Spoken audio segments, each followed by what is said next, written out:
어느 날 그 봉산 생태조사단이라는 인스타그램 계정을 보게 됐는데 이제 거기서 봉산에 그런 데크길을 깔고 또 편백나무 숲을 조성을 하면서 어떻게 봉산에 살던 나무들이나 새 같은 동물들 그런 생명들이 좀 살 곳을 잃고 아니면 이제 나무 같은 경우에 베어지면서 이제 죽고 그런 일들이 벌어지고 있는지 좀 알게 됐어요. 그래서 관심이 좀 생겨서 찾아보기 시작했는데 사실 정보가 많이 나와 있진 않았었어요. 그래서 이 프로젝트를 시작하게 됐습니다.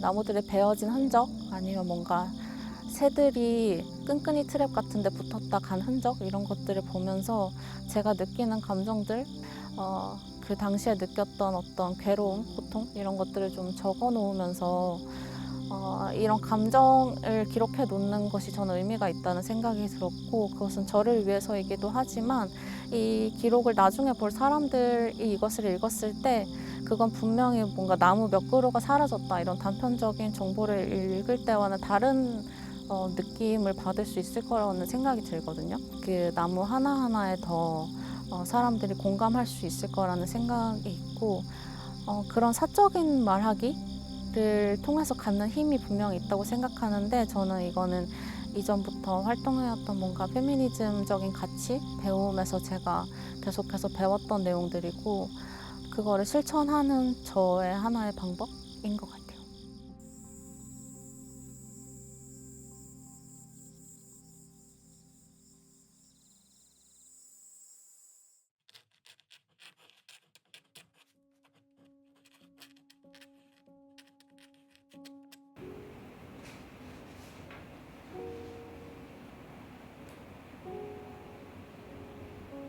사실은 주변의 서사라고 할 수 있는 거잖아요. 편지라든지 일기라든지 이런 것이 주변의 서사이고 개인적인 말을 더 깊이 들여다보는 것들인데 그것을 회복하려는 노력을 했을 때 사실은 지금 누가 고통받고 있고 정말 그 실존하는 어떤 인물이 개인적으로 어떤 감정을 느끼고 있는지를 들여다봐야지만 기후위기 상황이 도래한 이 세계나 사회에서 무엇부터 이제 바로잡아야 하는지를 읽어낼 수 있다고 생각을 해가지고 이제 의미적으로는 그렇기 때문에 이 에코 편지라는 형식이 지금 현재의 어떤 주류 서사라든지 남성적 말하기나 글쓰기가 지배해서 이제 만들어낸 이 위기를 극복할 수 있는 그런 하나의 대안이 될 수 있다고 생각을 했습니다. 많은 분들이 이제 이렇게 조금씩 쌓여온 편지들을 읽었다라는 말씀을 많이 해주시거든요. 충분히 마음을 들여서 그걸 다 읽으시고 거기에 또 응답하는 방식으로 자신의 이야기를 들려주시는 게 너무 감사하고 어떤 작은 시도들도 하나의 새로운 연결을 만들어낼 수 있구나라는 걸 느꼈던 생각이 납니다.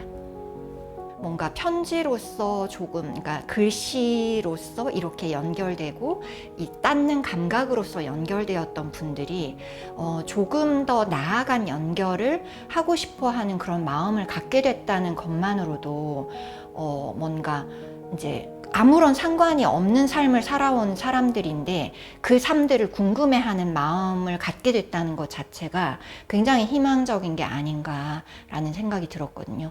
그러니까 그 궁금해하려는 마음, 알려는 마음, 타자의 삶에 대해서 알려는 마음이 저는 이 기후 생태 위기 상황에서 굉장히 중요한 어떤 희망의 포인트라고 생각해요.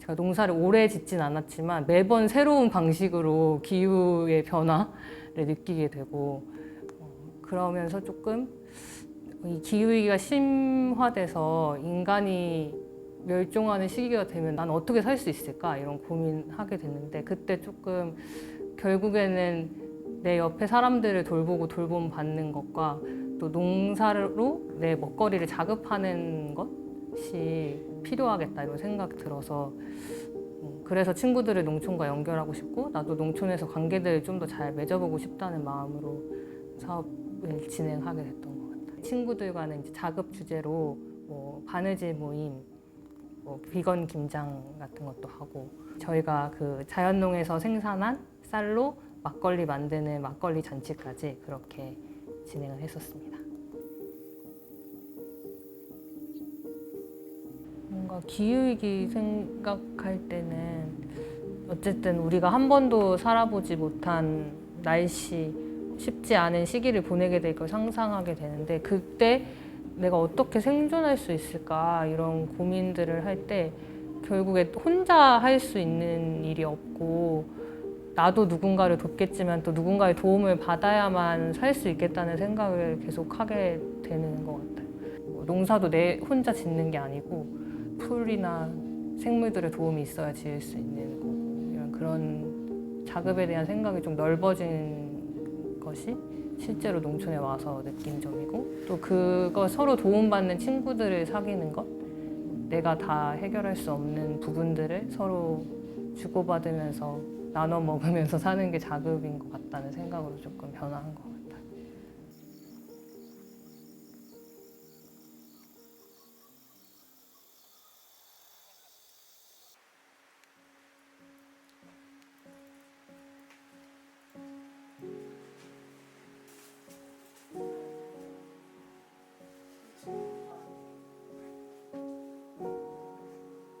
저희는 지역에서 일단 기본적으로 친환경 제품을 만드는 곳이기도 하고요.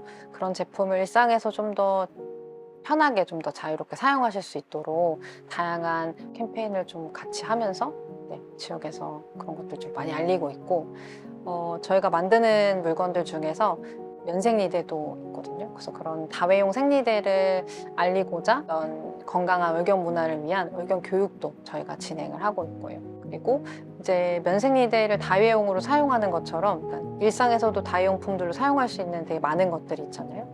그런 게 이제 당연히 환경과 연결되어 있어서 같은 선상에서 지역에서 이제 환경 교육도 진행을 하고 있습니다.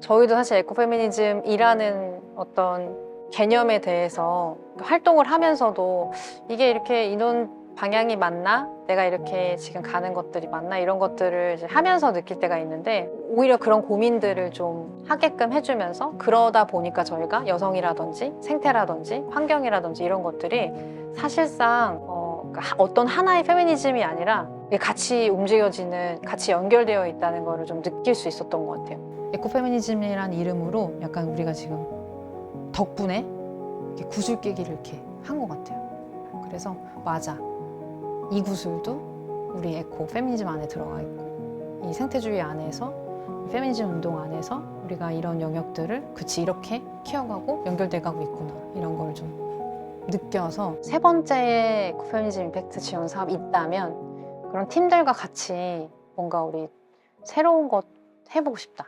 좀 멀리 떨어져 있긴 하거든요, 지역이. 근데 사실 뭐 지역이 멀어도 할 수 있다고 생각해요.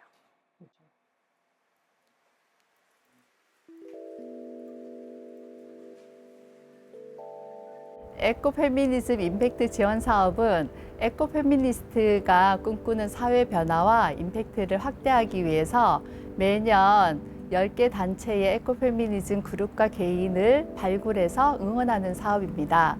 여성환경연대는 서울이라는 곳에 있으면서 열심히 활동을 하기는 하지만 그래도 저희가 담지 못하는 여러 가지 목소리와 활동들이 있을 거고 또 특히 도시에서 에코페미니스트 실천을 하면서 다른 지역이나 농촌이나 아니면 바닷가나 산촌에서 살아가고 있는 사람들의 질문이나 고민을 담는 실천들을 하지 못해서 굉장히 답답했는데요. 이번 에코페미니스트 임팩트 지원 사업을 통해서 곳곳에 있는 에코페미니스트들을 만나면서 그 활동들을 꽃피운다는 점에서 저희가 꿈꾸는 에코페미니스트의 사회를 훨씬 풍요롭게 만들 수 있는 점에서 굉장히 의미 있고 중요한 사업이라고 생각합니다.